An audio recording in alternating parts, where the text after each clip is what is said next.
Welcome to our next lesson in the ongoing studies in Map and Compass. Today's lesson is PO 40513. Determine your position by resection. As the video progresses, you may formulate a question about the lesson. Please hold your questions until after the video has finished. Your instructor will be able to answer your questions at that time and clear up anything that you may find puzzling.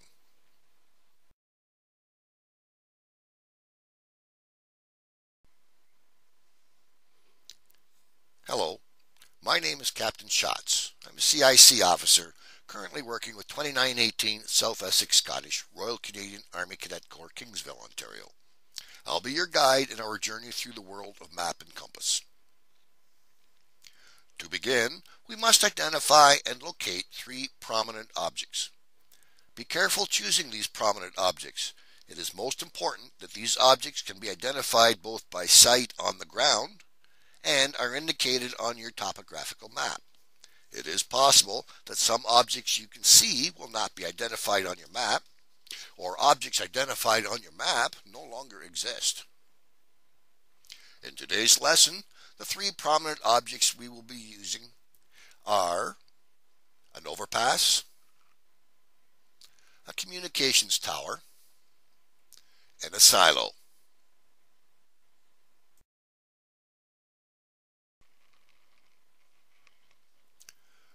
Before we start taking bearings on these objects, we must first determine the current declination for the map that we are using and enter that information into our compasses. Current year is 2006. The year the map was printed is 1998.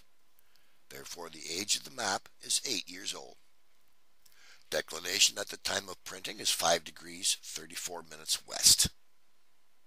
The map indicates the annual change is 4.2 minutes and is increasing. Therefore, the total change of 4.2 times 8, and that gives us a plus 33.6 minutes. The plus indicates we add that to the current declination at the time of printing, and we come up with a declination of 6 degrees 7.6 minutes, which we then round off to 6 degrees west.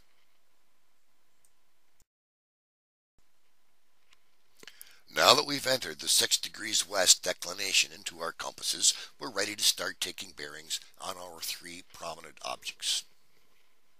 The first bearing we take in this lesson is on the overpass.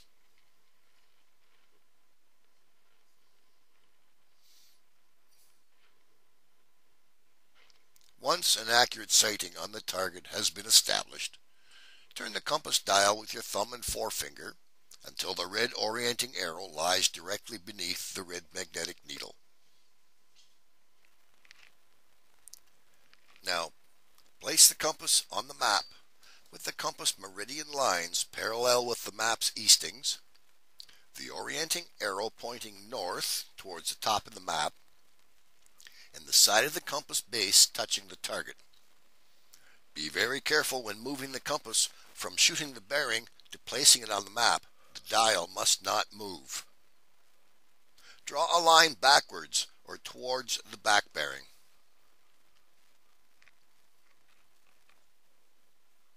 The second of our bearings today is on the communications tower. Once an accurate sighting on the target has been established, turn the compass dial with your thumb and forefinger until the red orienting arrow lies directly beneath the red magnetic needle.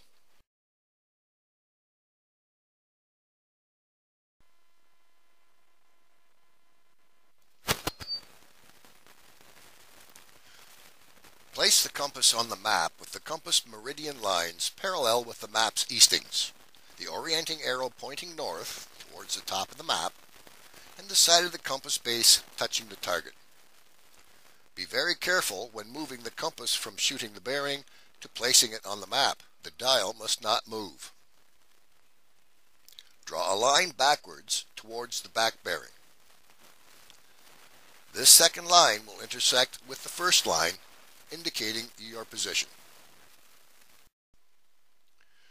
To prove the accuracy of your work on the first and second prominent objects, we take a bearing on our third object, the silo, and transfer that information to our map.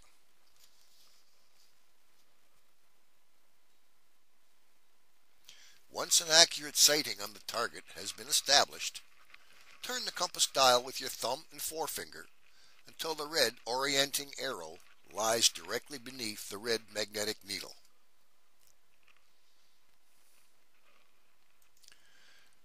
Place the compass on the map with the compass meridian lines parallel with the map's eastings, the orienting arrow pointing north towards the top of the map, and the side of the compass base touching the target. Be very careful when moving the compass from shooting the bearing to placing it on the map. The dial must not move.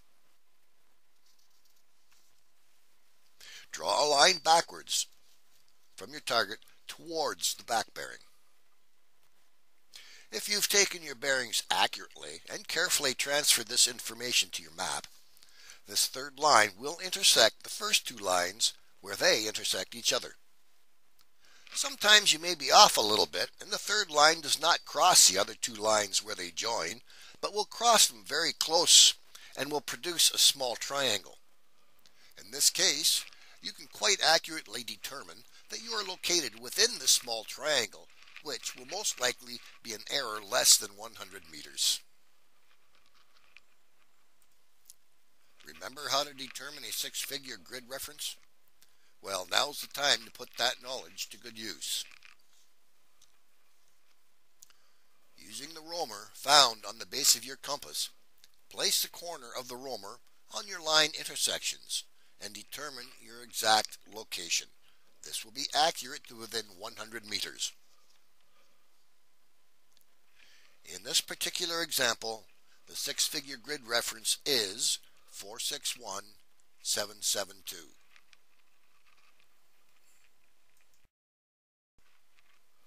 That ends today's Map and Compass lesson, PO 40513. Determine your position by resection. Remember, first, determine the correct declination for the map you're using and enter it into your compass. Second, identify at least two and preferably three prominent objects that can be seen on the ground and be identified on the map. Third, accurately shoot bearings on each of these objects. Transfer this information to your map individually. That is, one object at a time. Fourth, using the roamer on the base of your compass, determine the six-figure grid reference identifying your position. I'm Captain Schatz, and I'll turn over the rest of this instruction period to your instructor at this time. Thank you for your attention.